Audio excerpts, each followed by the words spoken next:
Pilipino sa Pilipinas ay ang pagsasaka. Alam naman natin na bawat butil ng pala ay ginugugulan ng panahon at oras. Pati na rin po ang dugo at pawis ng ating magsasaka para may makain ang ating mga mamamayang Pilipino. Kaya naman, saludo ang bawat Pilipino sa mga bawat Pilipinong magsasaka. Kami po, ikalimang grupo, at inihahandog namin ang isang documentary film na pinamagatang Gapas.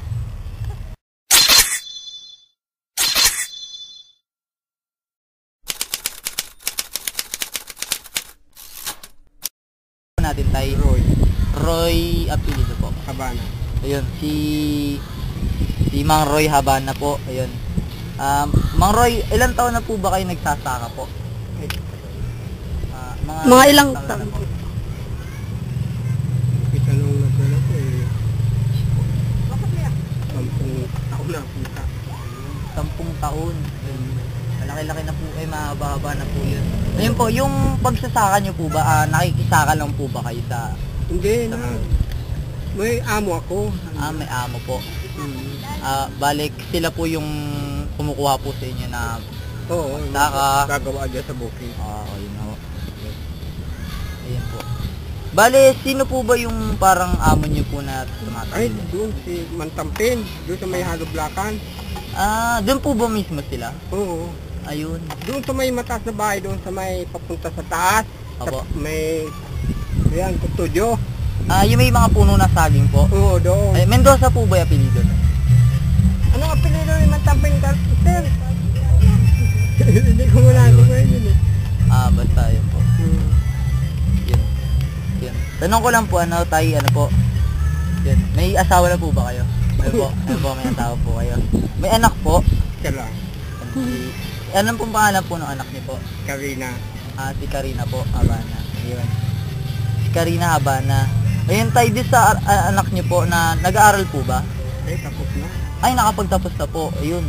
Sa trade siya nag-aaral mo. Sa trade po siya. Nagsimula po siya ng... Saan po siya nag-elementary? Dito sa Lilit. Di bali po habang nag-aaral po siya, talagang yung pagsasaka po yung pinangkakabuhay niyo po para mapag-aral siya. Ano pong kurso po ni Karina nung kumukuha na po siya ng college? Ay, hindi siya high school lang siya. High school lang po. Bali ngayon po, na nagtatrabaho na po siguro? Hindi, nag-apply sa service ko. Nag-a-apply pa po. Nag-aanap pa po ng trabaho. Ayun po, tayo pag mga panahon po ng hindi po anihan, may mga iba po ba kayong pinagkukunan ng kita o yung iba pa po ba kayong trabaho? Kumisan sa halamanan. Doon, sa bilang. Naghahalaman din po. Kumisan, ako construction ako ng pasok. Nag-extra din po kayo sa construction po. Sumasapat naman po yung kita.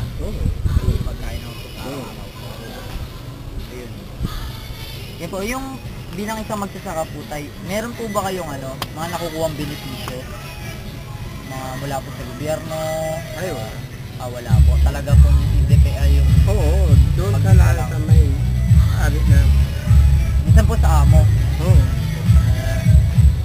May kinabibilangan po ba kayong onion, taman? Ay, wala. Organisasyon po. Talagang solo po, baga.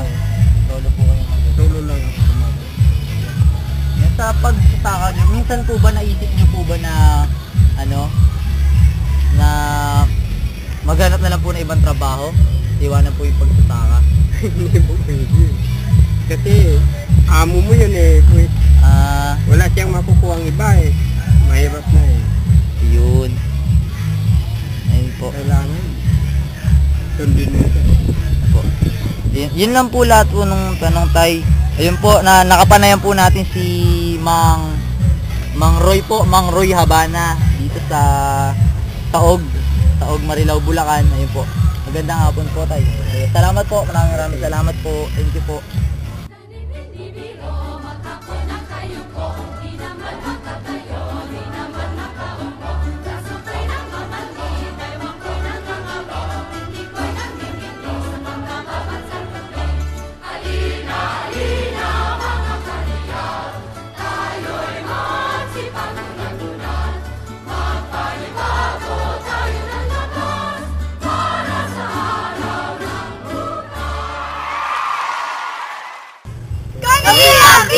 Filipino 3-1! Gabat!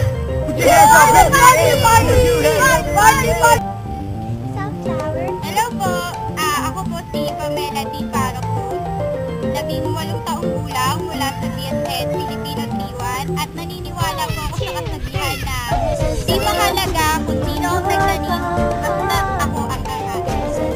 Ako nga po pala si Gladys D. Pascual, DSED Filipino 3-1, 18 taong gulang, nagsasabi ng mga kataga. Bigas ang aking sinaing, ngunit kamote ang aking kinain. Hello, mga classmates ng Sabang. Ako nga pala, siyempre, kilala niya na ako sa inyo. Ako ay 18 years old. Kakaidin ko lang. Sundays, di ba? Ayun. Ay! Pasaway, ayun. Gusto ko lang sabihin sa inyo na kapag ano na to, natutunan ko na aanin pang damo. Dahil naman yung kabayo.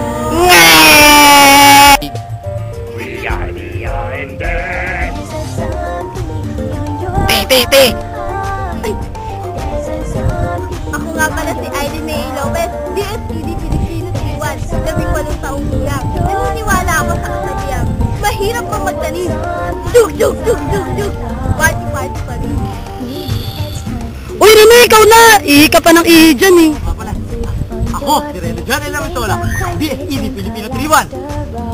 Isisipin ko lang kanina. Niwala ako na